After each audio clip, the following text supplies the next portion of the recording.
پڑے تب بھی وہ امام ہے، اور اگر وہ رک جائے تب بھی وہ امام ہے۔ میں مکمل طور پر حسن کی امامت میں شریک ہوں، اور وہ میرے امام ہیں اور میں ان کے اتباع میں ہوں، اور اس حدیث کے مطابق اگر حسن چلیں گے تو میں چلوں گا، حسن رکیں گے تو میں رکوں گا، حسن کھڑے ہوں گے تو میں کھڑا ہوں گا، حسن بیٹھیں گے تو میں بیٹھ جاؤں گا۔ ذرا اس جواب کی وسعت پر اور اس جواب کے تنتنے پر غور کیجیے۔ جو لوگ اس بات کے دائیں ہوں کہ وہ شاہ سے زیادہ شاہ پسند کرنا چاہیں، امام کے کسی ایکشن سے آگے بڑھ کر میرا کوئی ایکشن نہیں ہو سکتا، اور امام حسین پر یہ الزام لگانے والوں کے لیے یہ جواب کافی ہے اور یقیناً مدلل ہے کہ ایسا کوئی واقعہ پیش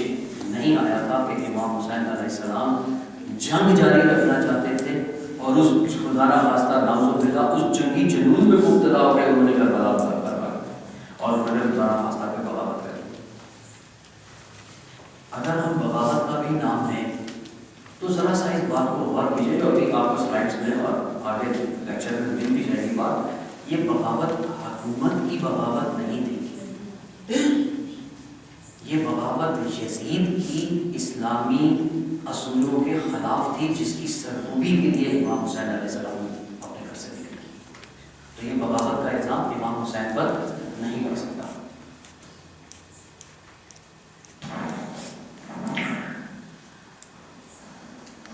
اس کو بھی ڈیٹیل میں ذکر تو کر چکا ہوں، میں صرف اس دور استدبار کا ذکر بھی کرتا چلوں۔ کہا جاتا ہے کہ امیر شام کا رویہ یا امیر شام کا انتظام، حکومتی انتظام نہایت بہترین تھا،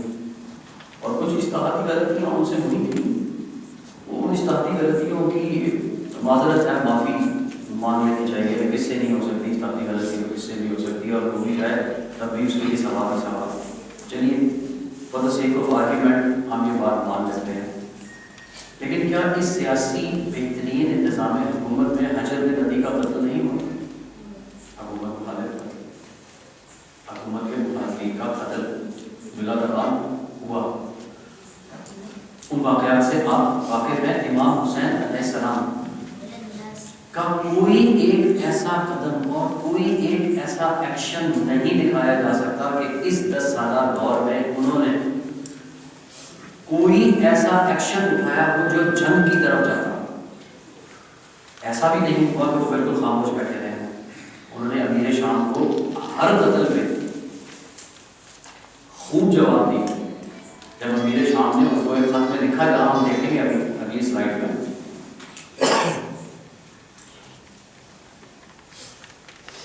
یزید کی بیعت کے لیے جب امیر شام مدینہ آئے، جب یزید کی بیعت کے لیے امیر شام مدینہ آیا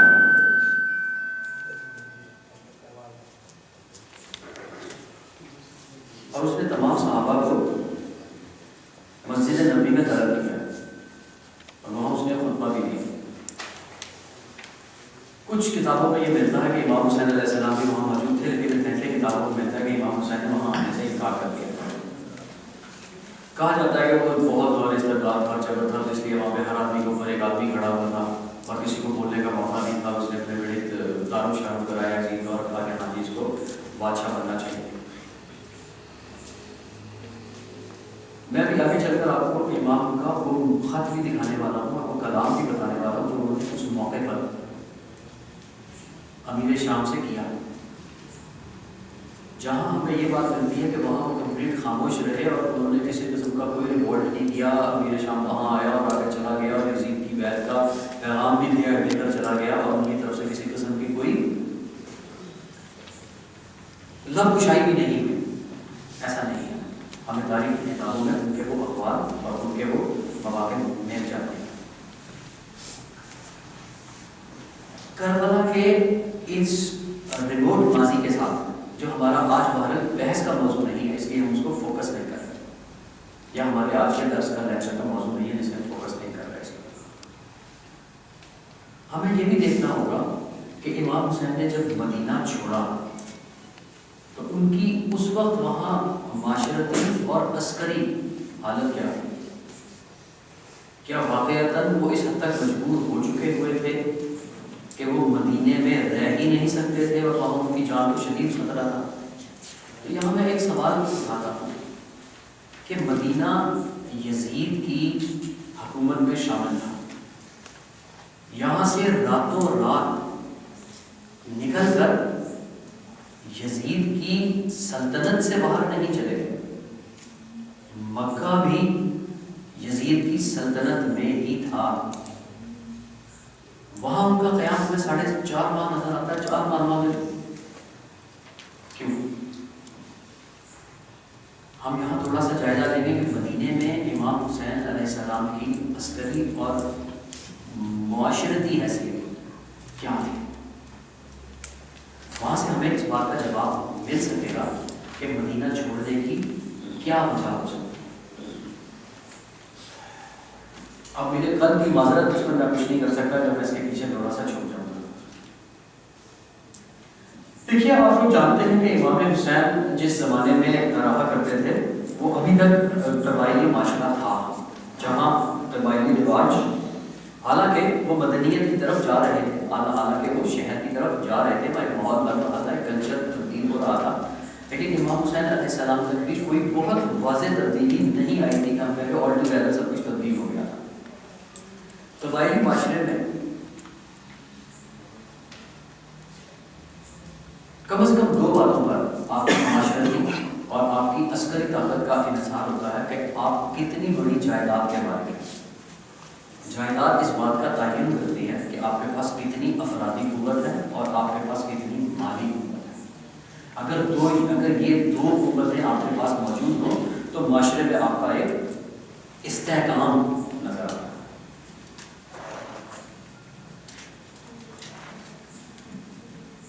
میں یہاں اوقاف علی کا صرف ایک نمونہ آپ کے سامنے پیش کرنا چاہتا ہوں۔ امام کاظم علیہ السلام کے حوالے سے یعقوب کلینی نے امام علی علیہ السلام کا ایک وقف نامہ درج کیا ہے جو کتابوں میں اویلیبل ہے۔ میں اگر آپ اجازت دیں گے تو میں آپ کے سامنے اس کو جلدی سے پڑھتا ہوں تاکہ اس میں معلوم ہو سکے کہ اس وقت خود امیر المومنین کی شہادت سے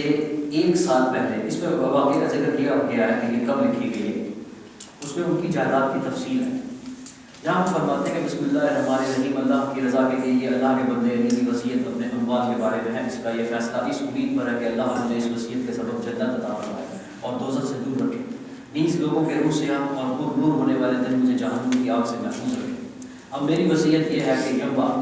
اور اس کے مضافات کی وہ سب اراضی جو میری ملکیت میں ہے اور ان پر میری ملکیت کوئی ڈھکی چھپی بات نہیں، چنانچہ ان اراضی پر مسمیان رباح، ابو نذیر اور جبیر کے علاوہ تمام مزار صدقے کیے جاتے ہیں۔ یہ 3 وہ مزارے ہیں جن کو انہوں نے صدقے میں شمار نہیں کیا، باقی تمام مزاروں کو انہوں نے کہا کہ صدقے میں اس زمین کے ساتھ جہاں جہاں یہ جا رہی ہے وہ ساتھ تقسیم ہو جائیں گے۔ ان 3 کے لیے انہوں نے یہ حکم دیا کہ رباح، ابو نذیر اور جبیر آج سے آزاد ہیں، یہ 5 سال تک اپنی کاشت کردہ اراضی پر آبادی کریں گے اور مال کو صدقہ کریں گے، اس کے بعد ان اراضی کی آمدن اپنے خاندان پر خرچ کریں گے۔ وادی القریٰ کی تمام اراضی، اموال، مزارے اور غلام اولاد فاطمہ علیہ السلام کے لیے وقف علی الاولاد ہے، یعنی ان کی اولاد اور ان کی آگے آنے والی اولاد۔ یہ ایک وہ جائیداد ہے جو امام حسین کو امام علی کے اوقاف سے، یعنی ان کے وقف کے ذریعے ملی ہے، جو انہوں نے ایک وصیت کی جس میں انہوں نے اپنا وقف بنایا۔ اس میں بڑی تفصیل ہے ان تمام جگہوں کا، اور اس میں یہ بھی عرض کرتا ہوں کہ انہوں نے صرف یہ جو جائیدادیں دی ہیں وہ یقیناً دی ہیں اپنی جگہ، لیکن انہوں نے امام حسن علیہ السلام کو اس تمام ٹرسٹ کا ٹرسٹی بھی بنایا۔ یہاں جیسا آپ پڑھ رہے ہیں کہ حسن بن علی میری دیگر اولادوں، غلاموں اور جائیداد پر بھی بنی ہے اور ان کے سرپرست ہے۔ حسن بن علی کے تصرف میں جو گھر، اراضی اور غلام ان صدقات اور اوقاف کا حصہ نہیں ہے انہیں وہ فروخت کر سکتے ہیں، تاہم ایسی فروخت کی آمدن 3 حصوں میں منقسم ہوگی، ایک اللہ کی راہ میں خیرات کیا جائے گا، ایک حصہ بنی ہاشم اور بنی مطلب پر خرچ کیا جائے گا اور ایک حصہ خصوصاً اولاد ابی طالب پر۔ یہ خرچہ خدا کے پسندیدہ اعمال پر ہی ہوگا۔ اور اس کے بعد انہوں نے اس میں اس بات کا بھی ذکر کر دیا کہ اگر امام حسن علیہ السلام موجود نہ رہیں اور امام حسین علیہ السلام ہو، تو تمام وہ احکامات جو امام حسن علیہ السلام کے لیے ہیں وہ امام حسین علیہ السلام پر لاگو ہو جائیں گے۔ اس کو اگر آپ نے دیکھا ہوگا یا آپ کو مل بھی جائے گا تو انہوں نے بہرحال اس کے اندر باقی جائیداد کا بھی ذکر کیا کہ اس جائیداد کو کس طریقے سے استعمال کیا جائے گا اور کیسے اس کو خرچ کیا جائے گا۔ یہاں جو میں نے ذکر کیا ہے وہ لکھ دیا کہ محمد یعنی محمد حنفیہ، حسن اور حسین کی ذاتی جائیدادیں، وہاں وہ وارثی ہوں یا کسبی، یعنی چاہے وہ ان کو انہیریٹنس میں ملی ہو یا انہوں نے خود بنائی ہو وہ جائیداد، ان کا اس وقف سے کوئی تعلق نہیں، یعنی ان جائیدادوں کے علاوہ بھی ان کی کچھ ایسی جائیدادیں ہیں جن کا یہاں ذکر نہیں ہے۔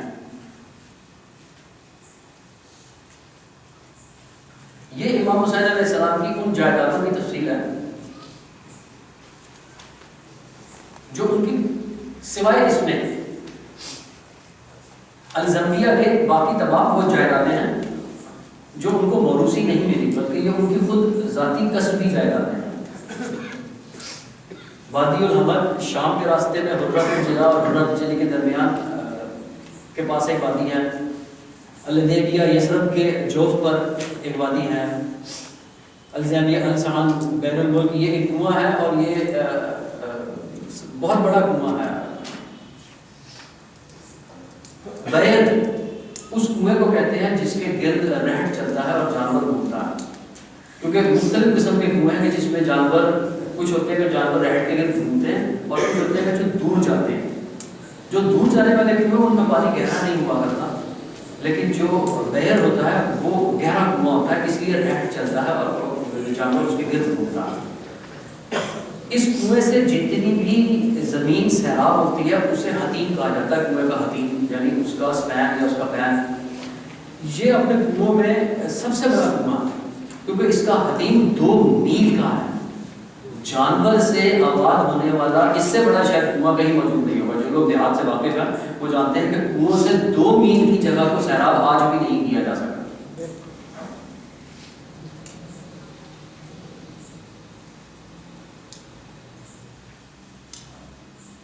اور اس میں ایک اور جائیداد ہے ریشا کی، اس میں آپ دیکھیں گے کہ یہاں پر 32,000 کیجی فصل کھجور کی اترا کرتی تھی۔ اس کا مطلب کیا ہے کہ معاشی طور پر economic wise Imam Hussain was holding in Medina very strong place. ان کی اتنی وسیع جائیداد موجود ہمیں نظر آ رہی ہے کہ جن کے اوپر کام کرنے والے لوگ اور ان سے متعلقہ اور ان کی اس جائیداد سے فیض پا کر اپنے گھروں کو چلانے والے لوگ اتنے زیادہ ہیں کہ معاشرتی طور پر بھی اور عسکری اگر ضرورت پیش آ جائے تو عسکری ضرورت کے لیے بھی وہ سیلف سفیشینٹ ہیں اور مدینہ ان کے لیے ایک انتہائی مضبوط دفاعی قلعے کا کام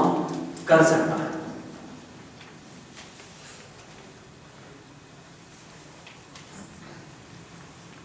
میں اس میں آپ کو ذرا تھوڑا سا مدینہ اور یثرب کا ایک فرق واضح کرنا چاہتا ہوں۔ جن لوگوں کو اگر معلوم ہے تو بہت اچھا ہے، اگر ان کو معلوم نہیں ہے ان کی یقیناً معلومات میں اضافہ ہوگا۔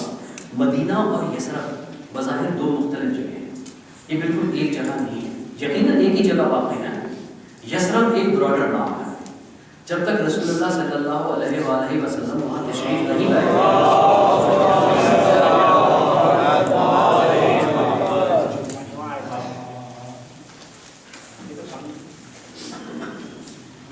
اس وقت تک اس سارے علاقے کو یثرب کہا جاتا ہے۔ یثرب کو سمجھنے سے پہلے میں چاہتا ہوں تھوڑا سا اگر آپ عربستان کو سمجھیں کہ عربستان کیا ہے تو ہمیں امام حسین کی اس کوشش تک پہنچنے میں آسانی ہوگی، یا ان کے اس عمل تک، کوشش تو مجھے نہیں کہنا چاہیے، اس عمل تک پہنچنے میں ہمیں آسانی ہوگی جو کربلا کی صورت میں ہمارے سامنے آیا۔ رسول اللہ صلی اللہ علیہ وآلہ وسلم کے زمانے میں نعرہ تکبیر، نعرہ رسالت، نعرہ حیدری، نعرہ صلوات۔